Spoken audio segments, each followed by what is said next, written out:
अभी इस बात को लेकर दावा किया था अमेरिका ने कि अमेरिका के एक फाइटर जेट को जो ईरान में घुसा था और जिसे ईरान के एयर डिफेंस सिस्टम ने मार गिराया, उसका जो पायलट था वो ईरान में था और उसको बड़ी आसानी से अमेरिकी कमांडो अपने कब्जे में लेकर चले गए थे। यानी ईरान के अंदर अमेरिका का जो पायलट था उसे रेस्क्यू अमेरिका ने कर लिया। मैंने तब भी कहा था अगर ऐसा है तो कोई सबूत क्यों नहीं दिया जाता। ये कौन सी बात हुई कि ये था वो था, क्योंकि देखिए आपको याद होगा एक बार हमारे साथ भी ऐसी हुआ था पाकिस्तान वाले संघर्ष में। अभिनंदन का नाम पता होगा, चेहरा सब जानते हैं अभिनंदन का, है ना, वो हमारी शौर्यवीर का। तो ऐसे ही आप भी कर सकते थे, अमेरिका के उस पायलट का चेहरा दिखाते कि इसका रेस्क्यू किया गया। ये तमाम चीजें उन्होंने तो नहीं किया, ईरान ने कर दिया है। ईरान ने परेड निकाल दी उस अमेरिकी पायलट की जो ईरान के कब्जे में है, और एक बहुत जबरदस्त शर्त रखी गई है। इस शर्त को सुनने के बाद यकीन मानकर चलिए आप भी कह देंगे वाह ये होती है शर्त। ईरान ने अपने लिए कुछ नहीं मांगा, लेकिन जो मांगा है उसे पूरा करने में अमेरिका और इजराइल दोनों की सांसें फूल जाएंगी। जी हाँ, अगली खबर आपको दिखाऊंगा। चीन का एक प्लेन जो शिप है होकर गुजर गया युद्धपोत के बीच से, और अब ऐसा ही ईरान ने भी किया। लेकिन ईरान का एक जहाज जब युद्धपोत के बीच से, अमेरिकी युद्धपोतों के बीच जो 15 युद्धपोत खड़े किए हैं उनके बीच से गुजरता है, तो क्यों कुछ नहीं कर पाता अमेरिका? वजह बताऊंगा। वजह यह है कि पहले नेटो सदस्य देश ब्रिटेन, फ्रांस और तमाम देशों ने स्ट्रेट ऑफ हॉर्मुज में की जा रही अमेरिकी नाकाबंदी का विरोध भी किया और उससे दूर रहे। तो वहीं सऊदी अरब को लेकर भी खबर निकल कर आई कि सऊदी अरब जो चाहता था कि ऐसा ही कोई कदम ईरान के खिलाफ उठाया जाए, अब वो भी बैकफुट पर नजर आ रहा है। वजह हूती लड़ाकों से जुड़ी है। और भी कई महत्वपूर्ण खबरें दिखाता हूं आपको। नमस्कार, मैं हूं प्राज्वल गौतम और आप देख रहे हैं टाइम्स एक्सप्रेस। सबसे पहले ये खबर देखिए, इनको आप पहचानते होंगे, ये आईआरजीसी के प्रवक्ता। अमूमन इनकी खबरें आप सुनते हैं कि आईआरजीसी ने क्या किया, ईरान ने क्या पाया, क्या खोया, तमाम चीज़ें वो बताते हैं। अब इनके बिल्कुल बगल में एक तस्वीर नज़र आ रही है, ये वही पायलट है जो F-15 पर सवार था। ये प्लेन ईरान के अंदर मार गिराया जाता है, ये जेट मार गिराया जाता है, और इस जेट में सवार ये पायलट ईरान में गिर जाता है।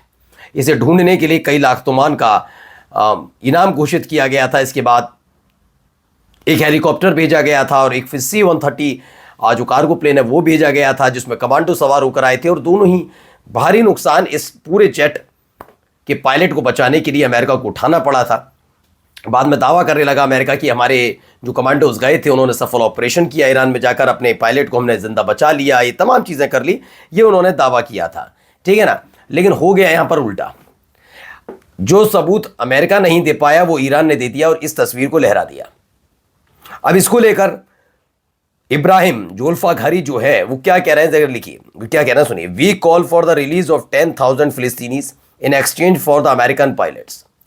उन्होंने कहा हम 10,000 फिलिस्तीनियों को छोड़ने की मांग करते हैं जो इजराइल कब्जे में है। उन्होंने कहा हमारे कब्जे में आपका ये पायलट है, ये रही तस्वीर देख लीजिए, और अब इसके बदले में इसका हम करेंगे भी क्या, चार्ट तो डालेंगे नहीं, आप ले जाइए इसे, लेकिन इसके बदले हमें 10,000 फिलिस्तीनियों चाहिए। दरअसल हाल ही में आपको पता होगा कि इजराइल की संसद यानी नेसेट में एक प्रस्ताव पास हुआ जिसमें अगर कोई भी फिलिस्तीनी इजरायली पर हमला करने का दोषी होगा तो उसे फांसी की सज़ा दी जाएगी। सोचिए कहाँ से कहाँ मामला पहुँचाया गया, ये हरकत है इजरायलियों की। तो ये कहा गया कि आप फांसी की सज़ा सुनाई जाएगी। उसको लेकर दावा है कि 90 दिनों के भीतर कई फिलिस्तीनियों को फांसी दी जानी है।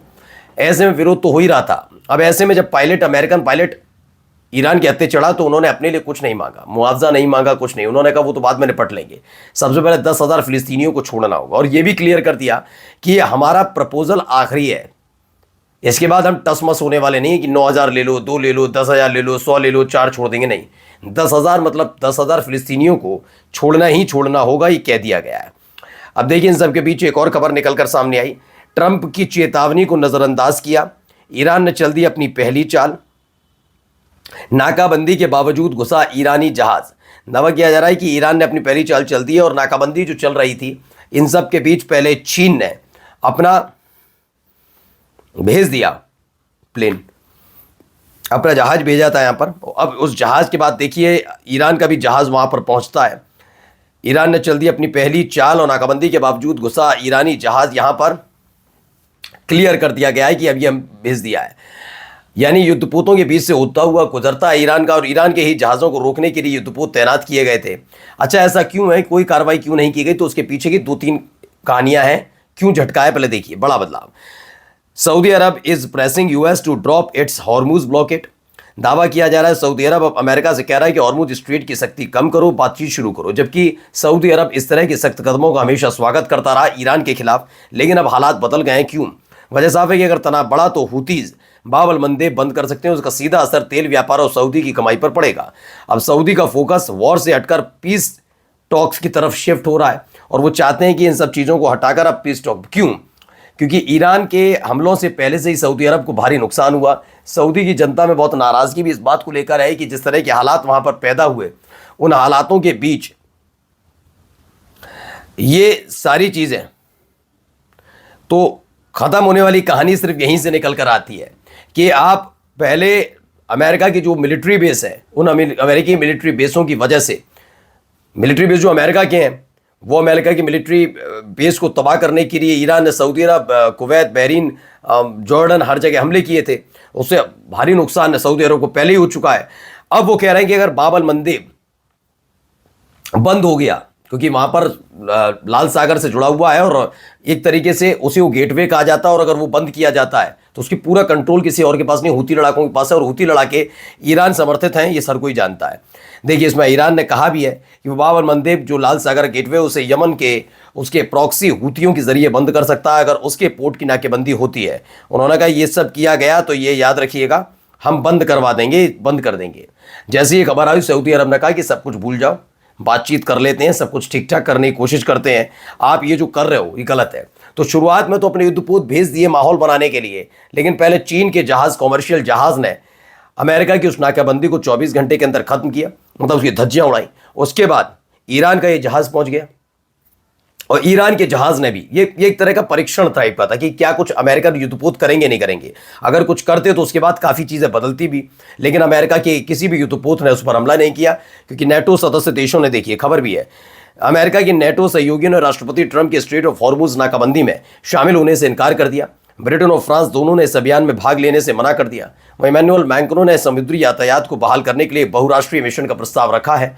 यानी एक तरफ नेटो सदस्य देश, इमैनुअल मैक्रों अलग है ही हैं, ब्रिटेन और फ्रांस जो सबसे महत्वपूर्ण साथी एक वक्त में अमेरिका की बताए जाते थे, वो अलग हो गए। ब्रिटेन ने पहले ही मना कर दिया, और फ्रांस की तो आप जानते हैं, फ्रांस के राष्ट्रपति और उनकी पत्नी को लेकर कितनी गंदी और घिनौनी बात ये ट्रंप कह चुका है, तो इसको लेकर नाराजगी थी। तो ये दोनों तो पहले से अलग थे ही थे। सऊदी अरब ने भी मना कर दिया कि किसी भी तरह की अब ये सब चीज़ें नहीं होनी चाहिए। जब ये चीज़ें आई निकल के, तो उसके बाद देखिए अमेरिका ईरान के बीच शांति वार्ता का दूसरा दौर गुरुवार को संभव है।